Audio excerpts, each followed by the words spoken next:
In this universe, there is one great energy, and we have no name for it.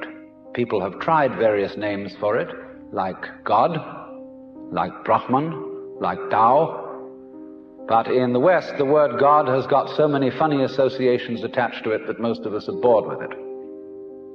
When people say God the Father Almighty, most people feel funny inside. But according to Buddhist philosophy, all this universe is one tathata. That means 10,000 functions or 10,000 things, one suchness. And we're all one suchness. And that means that suchness comes and goes like everything else, because this whole world is an on and off system. As the Chinese say, it's the yang and the yin. And therefore it consists of now you see it, now you don't, here you are, here you aren't, here you aren't.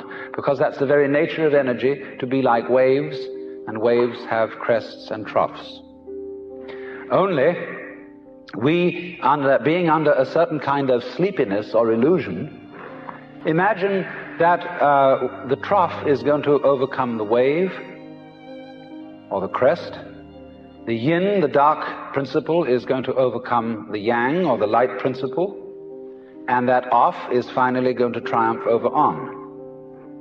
And we, shall I say, bug ourselves by indulging in that illusion. Gee, supposing darkness did win out, wouldn't that be terrible?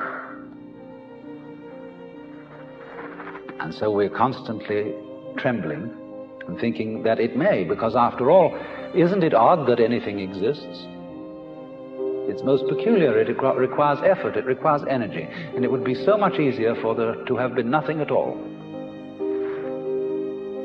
Therefore we think, well, since the is side of things is so much effort, you always give up after a while and you sink back into death. But death is just the other face of energy, and it's the rest, the not being anything around, that produces something around, just in the same way that you can't have solid without space, or space without solid. When you wake up to this and realize that the more it changes, the more it's the same thing, as the French say, that you are really a playing of this one energy, and there is nothing else but that it is you, but that for you to be always you would be an insufferable bore. And therefore it is arranged that you stop being you after a while and then come back as someone else altogether. And so when you find that out, you become full of energy and delight. And you suddenly see through the whole sham of things. You realize you're that. We won't put a name on it. You're that. And you can't be anything else. So you are relieved of fundamental terror. That doesn't mean that you're always going to be a great hero, that you won't jump when you hear it bang, that you won't worry occasionally, that you won't lose your temper. It means, though, that fundamentally, deep, deep down within you, you will be able to be human in the pains, difficulties, and struggles that naturally go with human existence.